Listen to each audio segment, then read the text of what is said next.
All right, thank you all for braving the traffic to come out here tonight. Hopefully it wasn't too bad. My name's Eric Hess. Am I clipping? All right. My name's Eric Hess. I'm the executive director here at Hacker Dojo. So a warm welcome to all of you who haven't been here before. Really appreciate you coming out and supporting us. This mic is cutting in and out. Is it me? No, it's me. Okay. So we're going to do introductions real quick as we get underway. Please, if you have questions, definitely hold on to them. We'll have a couple of breaks for audience questions along the way. Our rough schedule tonight is going to be talking about the job market of today, the job market of tomorrow, and then some speculative discussion about what may or may not happen in the not so distant future. So we're going to start off with some introductions. Let each panelist introduce themselves to all of you. So if you're not familiar with who they are, this should give you a quick little heads up. Hello, everybody. My name is Tatyana. I'm an entrepreneur from Ukraine. I'm here for 3 years in the United States. According to the United States Department of Homeland Security, I'm the individual with extraordinary ability. I founded 3 companies. First company I launched 2 times. It stands COVID and 2 wars in my country. This is the International Exam Preparation Center. So we prepare students for international exams like TOEFL, SAT. So for example, last month we prepared 36 students for TOEFL with the score over 100, and they entered Columbia University. The second company I founded in San Francisco with my amazing co-founder. We help talents from India to secure their jobs in the San Francisco Bay Area companies with the salaries of $250,000 and more. I love this job, and this year I signed more than 100 partnership agreements with my Indian partners. And the last company is a non-profit organization that helps Ukrainian veterans and their kids. Well, some facts about me. I'm a swimmer. I wrote 3 books. I will share with you. So also, I have a medical background. I used to be a surgical nurse and accountant. So just I have a versatile background, but yeah, I do sales and I'm a founder. Thank you so much. All right. So obviously we're all here tonight to talk about AI, and with as quickly as it's accelerated in the recent year, and particularly in the last few months, we're really at a critical time, and we're starting to see really profound impacts across the job market in every demographic as AI comes in and augments jobs or replaces jobs or shifts how people interact with work and how they accomplish tasks. So we're going to be talking about a lot of different topics tonight. But we're going to start out tonight talking about which professions we believe are going to be the most impacted by AI in both positive and negative ways. And so, Vidal, if you don't mind starting off and leading this discussion. Kind of on that note, let's talk about in the world of AI that we are today, how you navigate those job changes, because obviously most of us aren't fortunate enough to have Microsoft or another organization offer to hire us, no questions asked. So there's tremendous challenges across the job market. Let's talk about how AI can assist some of the professionals, both in the room and outside, navigating that job market. And Tatyana, if you want to begin. Yeah, sure. I think in order to stay afloat on the job market, so employees have to focus on metrics and results and impact. When you create your CV, what you mention in your CV, you don't mention that you didn't mention the process, but you mention the impact, right? So I think that when we're focusing on these key metrics and you show your employers the impact that you've done, it's always valuable. For example, in my company, we use AI every day, like 5-8 hours a day. I forced all my employees to use GPT chat paid version, like GPT plus. I push all my family to use GPT-4. My godfather, who is 60 years old, can use DALL-E 3 and create video and images and even articles, everything. So, so in my company, I didn't fire anybody because of AI era and usage of GPT. Why? Just because if the person brings value to my company, earn money for the company, so there is no need to fire this person. So this fear of being fired, maybe it's because of the person who is fired is not competitive anymore. So it's just think about that. Why why this happens? Could you help me? I have zero experience and knowledge in coding, but with the help of GPT-4 and knowledge of English, we coded a chat bot that can communicate with 10,000 Indian guys simultaneously, like per day. But the question was, like, the problem is not to create this chatbot. The question is to create the right prompt to enforce this chat works as you want, to create a persona. Like, the initial idea was to clone me, because I do sales in India with checks of $5,000, $8,000 with the help of my business partners. And the idea was to clone me, like many Tatyanas that chat with Indian talents.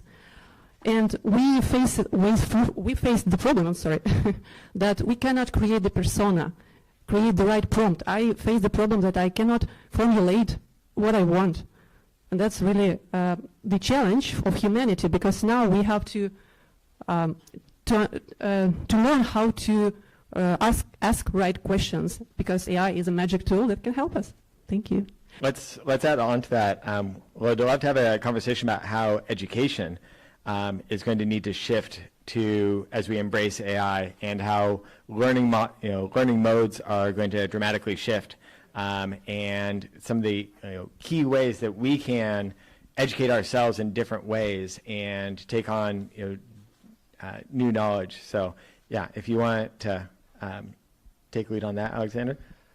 I'm the founder of the International Exam Preparation Center, and what I see that all my teachers use AI every day. All my students use AI every day. Have the entry exams into US universities changed? No. Maybe they became even simpler. SAT exam became simpler, TOEFL became simpler 2 times. And anyway, just the brain capacity stays the same, right? So we cannot perceive more than we can. Of course, I agree with you that now we have unlimited opportunities and the knowledge on the surface. Go to YouTube, go to any courses, Coursera, anything, learn something, but the capacity is limited. So I just want to say that we haven't changed anything with the appearance of AI. The workflow of education stays the same. But maybe in 50 years, it somehow changes, who knows? Thank you. Natalia? A bit of a question about what professions we think were going to disappear. I had to write a grant this past week, and it took me 30 minutes because I had ChatGPT write it for me. So a grant writer just unfortunately became unemployed or unemployable because of that change in the writing and the ability to do a lot of that bulk work and the streamlining of a lot of those more mundane or rote tasks that normally might be copy-paste. Now I get a customized copy-paste. So let's spend some time speculating about what major changes we're going to see and what professions we think will disappear as we go into the next 5 or 10 years, and as we kind of go through a renaissance of how we're teaching and learning. What's going to go away? Tatyana, you want to start that one since you have the mic? Just a couple of thoughts, if you just allow me. I think that 3-5 years, it's just too short period of time for professions to be vanished from the earth. Because it takes time to form the profession. That's why we cannot predict that. It's kind of speculation on who will be the president of the United States in 100 years. So we don't know what happened. So for me, it's too short. And just I heard somebody told that copywriters or grant writers, something disappeared. I would disagree, because Apple still hire designers and pay more than $100 per hour. Companies still need copywriters, artists.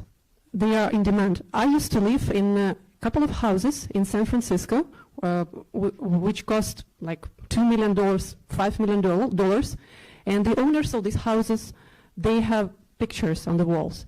These pictures are not AI generated. They created by humans. So human touch, human spirit is still in value.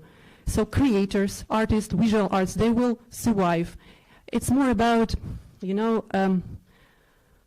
maybe it will be like we don't need more assistant to create something. We need more decision makers. For example, AI with 1 minute can create 100 pictures, DALL-E 3, for example. But it's your choice to choose, pick and choose the picture you want to place on YouTube, what text you want to place in your article. So it's more about decision-making, choice, and human touch as well. And one more thing about education, I think that in the future we will pay more for human being to teach us. The access to knowledge online will be free of charge or for less money. Like it's available right now. But if you want a personal tutor, so please pay for it for this. All right, so let's talk about some of our personal predictions for how economics are going to change in light of the productivity increase that we have with AI. And some of our personal predictions for how that's going to impact both domestically here in the U.S. and around the world, the socioeconomic status of it's going to be entire societies. So who wants to start that off? Do you want at all? I'm positive about AI, and I see only opportunities. Let's take, for example, healthcare and education. So last week, I met a guy who works for a company that fights cancer. And he told me an interesting story. So usually people go to the doctor when they have the 3rd and 4th stage of cancer. And at these stages, the cancer is not curable. It's just treatable, and the treatment, the medicine can only extend the life of the patient. That's it. So like scientists, they invent this medication, but the terrible thing about cancer that it's adjust to a medication in a year. So the patient have to take another medication, like it's called lane 1, then lane 2, I don't know how it's line 1, lane 2. So the problem of healthcare is to invent another line of medication, and it takes time. It should be FDA approved. Again, it's just time consuming and people die. So with the help of AI, he believes that they can expedite this process. And what I think that with the help of AI, we can approve the process of inventing this medication, not the remedy itself. So we can save lots of lives. Other example, when people can test themselves, like, I don't know, make a picture of his part of skin and ask AI, is it a cancer or not? Or just use it as a doctor or as an assistant, a consultant. About education, I think that in future there will be, it's good to have personalized tutor with the help of AI, especially for students, pupils who have some disabilities, disorder, mental disabilities. So they have the equal learning process with the normal people. So AI, I think it's a good opportunity. It's an excellent opportunity.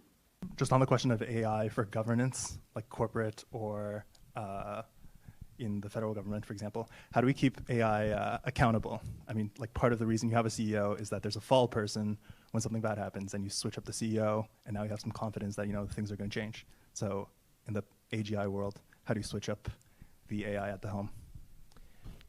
We are just expressing our thoughts, but in fact, nobody knows what will happen. It's my opinion. Let's just do something and tune prompts, try GPT, learn about its features. So I'm more about practice, and I'm a doer rather than thinker. I'm not a scientist. I'm not a philosopher. I'm just entrepreneur, and I use it every day, and I like it. What happened next years? I don't know.